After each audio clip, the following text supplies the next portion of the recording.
Hi guys, here's Marek Barrow and Bass Around the World series. Today we're gonna play our dream style, drum and bass.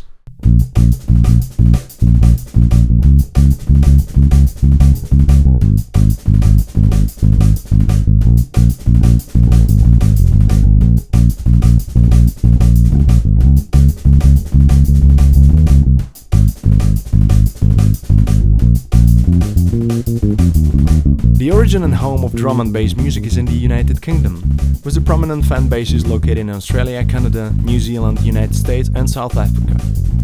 Stylistically, you can say the drum and bass is a genre of electronic music characterized by fast breakbeats, typically between 165 and 185 BPM. Our example is in 185 BPM, with heavy bass and sub-bass lines, samples and synthesizers. The genre grew out of the UK's jungle scene in the early 1990s.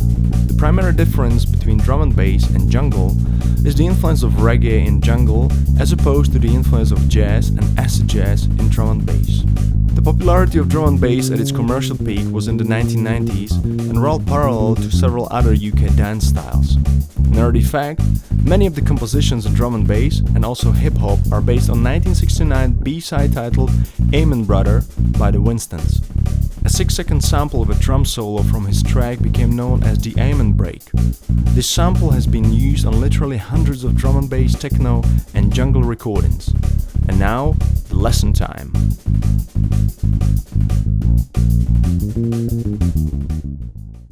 So the lesson time. What is going on in our drum and bass groove? We are using a 3-chord progression in a B flat. So we are playing actually B flat for one bar, we are playing D flat, and we're playing A flat. Sounds very drum and bassy, I don't know how to describe it. It's also very bluesy progression, so you play.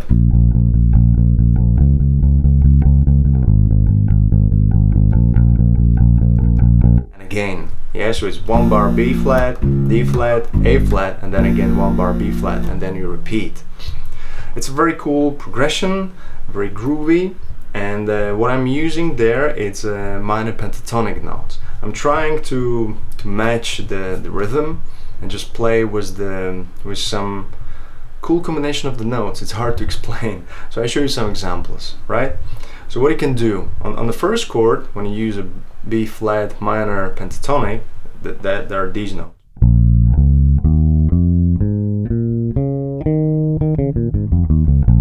Yeah, so I'm playing on the 6th fret on E string, where I'm starting.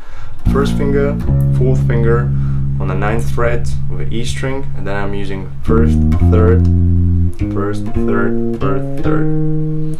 This is called like playing in the box. So these are the notes you can use, you know. And try to experiment with a different combination of the notes. When I play, this is just, you know, plainly playing it just, you know, from up to down. I can play it just.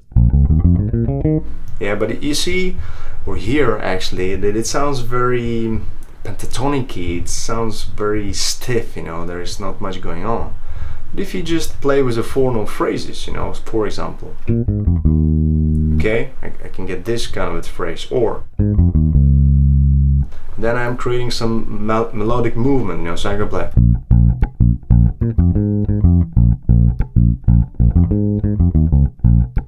You see what's going on? Suddenly you get more music into it. So that's it. What I'm working on when I'm playing drum and bass grooves. I'm playing just these notes on a B minor chord, and then I'm sticking to the root notes on a D flat and on a A flat. If you have a 5-string bass, experiment with the octaves. So instead of playing your D flat here on the 9th fret on the E string, you'll play on the 2nd fret on a B. So it adds more low bottom, right? For A flat, unfortunately, I can't go even lower. Then I would have to detune my B string, and that wouldn't be a B string, but it would be a B string because it would going to be so loose that it's unplayable.